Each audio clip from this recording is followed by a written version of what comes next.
Hello students. तो आज का हमारा टॉपिक रहेगा electromagnetic wave theory for class 11th और ये टॉपिक है chapter 2 structure of atoms.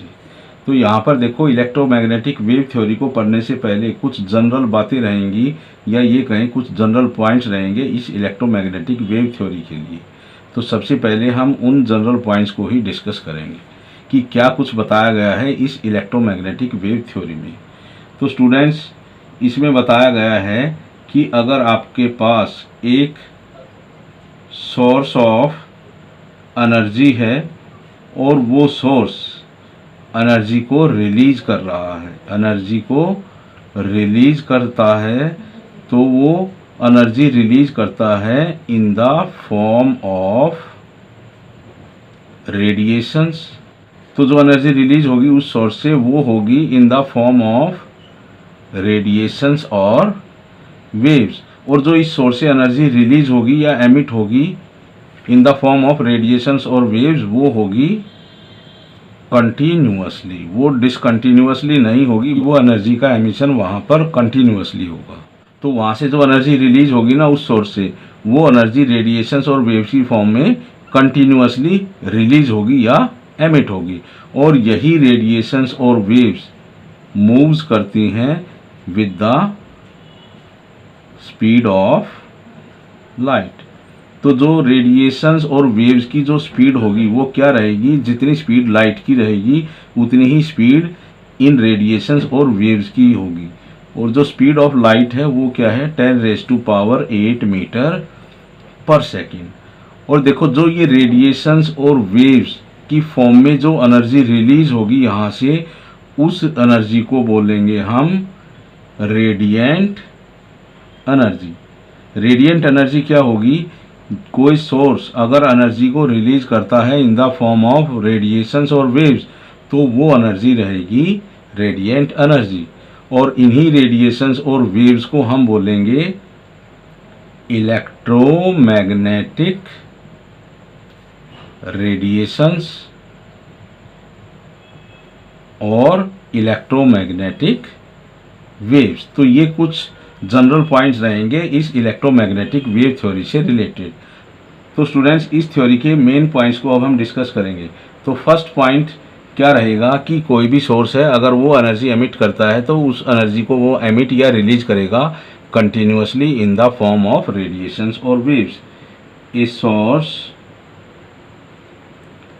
Emits energy in the form of radiations or waves continuously। ठीक है, कंटिन्यूअसली। तो कोई भी सोर्स अगर एनर्जी एमिट करता है ना, तो वो एनर्जी रेडिएशंस की फॉर्म में या वेव्स की फॉर्म में एमिट करेगा कंटिन्यूअसली। तो यहाँ पर देखो, वेव के लिए क्या डायग्राम रहेगा। तो इस तरह से हमें मिलती है एक वेव। तो यहाँ पर जो डायग्राम है ना, ये वन वेव का है, वन कंप्लीट वेव का है, या इसको हम बोलते हैं वन साइकिल। ठीक है। तो जो इसका अपर पार्ट रहेगा इसको हम बोलते हैं क्रस्ट, और जो लोअर पार्ट रहेगा इस वेव का वो रहेगा ट्रफ। और इस क्रस्ट और ट्रफ की अपनी एक पर्टिकुलर हाइट होगी कि जितनी हाइट इस क्रस्ट की होगी उतनी ही डेप्थ इस ट्रफ की भी मिलेगी। तो ये क्या है, ये है हाइट ऑफ क्रस्ट और ये है डेप्थ ऑफ ट्रफ। अगर मान लो हमने टू वेव्स बनानी होंगी तो उन टू वेव्स को हम इस तरह से बनाएंगे। तो इन टू वेव्स में हमें दो ही क्रस्ट मिलेंगे और दो ही इनमें ट्रफ रहेंगे। तो क्रस्ट कितने हैं इस पर, 2 रहेंगे, और ट्रफ कितने रहेंगे, यहाँ पर 2 ही ट्रफ रहेंगे। तो यहाँ पर कितनी वेव्स हैं, 2 वेव्स और 2 साइकिल्स। तो जो सेकंड पॉइंट रहेगा इस थ्योरी के लिए, वो हम बताएंगे कि जो एनर्जी एमिट करेगा इन द फॉर्म ऑफ रेडिएशंस और वेव्स, उसको हम बोलेंगे रेडिएंट एनर्जी। तो सेकंड पॉइंट में हम बताएंगे the energy emitted by a source in the form of radiations is called radiant energy. तो वो एनर्जी क्या रहेगी, उस एनर्जी को हम बोलेंगे रेडिएंट एनर्जी। तो स्टूडेंट्स यहाँ पर जो थर्ड पॉइंट है उसमें हम डिस्कस करेंगे about the speed of these radiations और वेव्स। दीज रेडिएशंस और waves travel with the speed of light, with the speed of light. It means जो इन रेडिएशंस और वेव्स की जो स्पीड रहेगी वो कितनी रहेगी, लाइट की स्पीड के इक्वल रहेगी। और जो स्पीड है लाइट की वो क्या है, 3 × 10⁸ मीटर पर सेकेंड। और फोर्थ पॉइंट में हम डिस्कस करेंगे कि ये रेडिएशंस और वेव्स कहाँ कहाँ से ट्रेवल कर सकती हैं।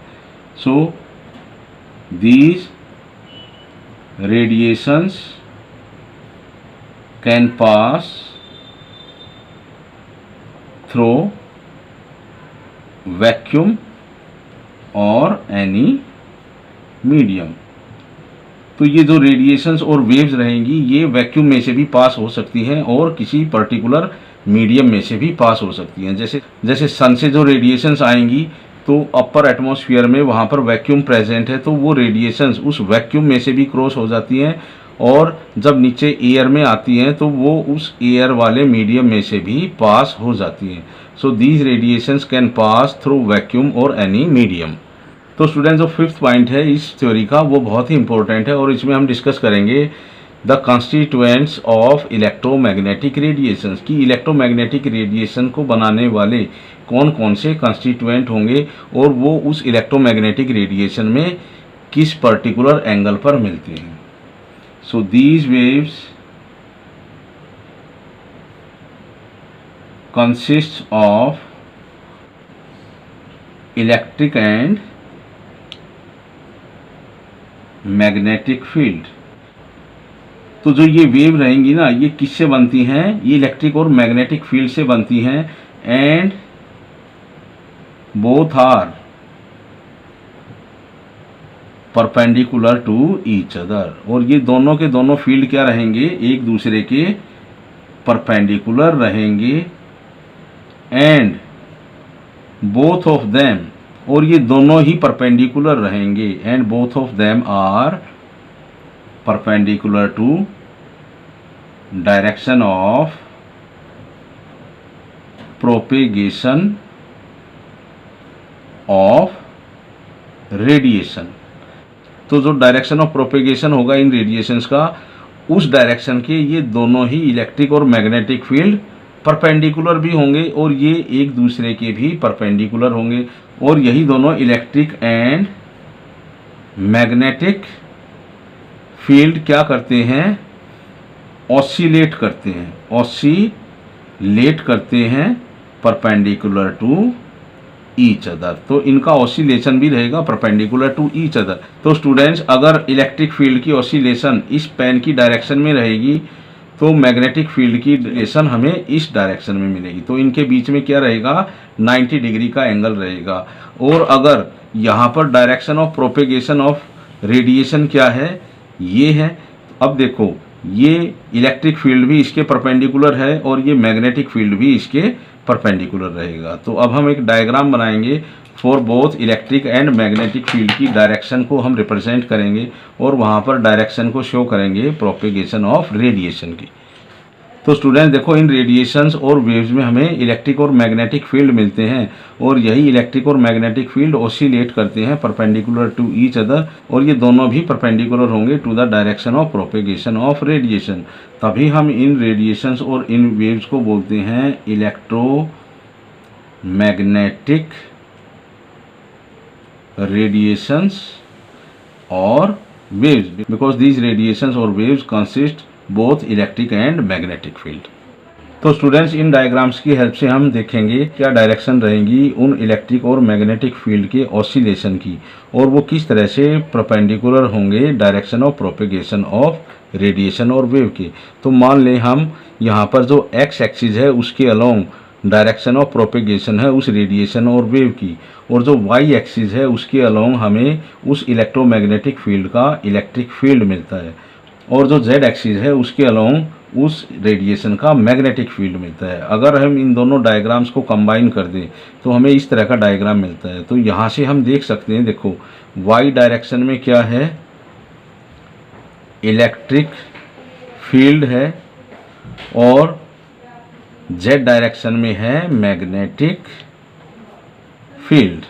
ठीक है, तो इन वाई और जेड के बीच में कितना एंगल मिलता है हमें, 90 डिग्री का। तो ये इलेक्ट्रिक और मैग्नेटिक फील्ड क्या है, एक दूसरे के परपेंडिकुलर है, mutually perpendicular to each other. इसी तरह से अगर हम एंगल देखें इलेक्ट्रिक फील्ड और मैग्नेटिक फील्ड का with direction of propagation of radiation, तो यहाँ से जेड और एक्स एक्सिस के बीच में हमें कितने डिग्री का एंगल मिलता है, 90 डिग्री का। और इसी तरह से इस वाई और एक्स एक्सिस के बीच में हमें कितना एंगल मिलता है, यहाँ पर भी 90 डिग्री का। तो देखो जेड और एक्स एक्सिस के बीच में भी 90 डिग्री का है, और वाई और एक्स एक्सिस के बीच में भी 90 डिग्री का है। तो ये दोनों ही फील्ड इस डायरेक्शन ऑफ प्रोपेगेशन के परपेंडिकुलर हैं, और ये दोनों ही इलेक्ट्रिक और मैग्नेटिक फील्ड एक दूसरे के भी म्यूचुअली परपेंडिकुलर हैं। तो इस तरह से इनका जो ऑसिलेशन रहेगा वो परपेंडिकुलरली चलता रहेगा, और ये दोनों ही परपेंडिकुलर होंगे to the direction of propagation of radiation. तो इन रेडिएशंस में और वेव्स में हमें इलेक्ट्रिक और मैग्नेटिक फील्ड कंपोनेंट्स दोनों ही मिलते हैं, तभी हम इन रेडिएशंस और वेव्स को बोलते हैं इलेक्ट्रोमैग्नेटिक रेडिएशंस और वेव्स।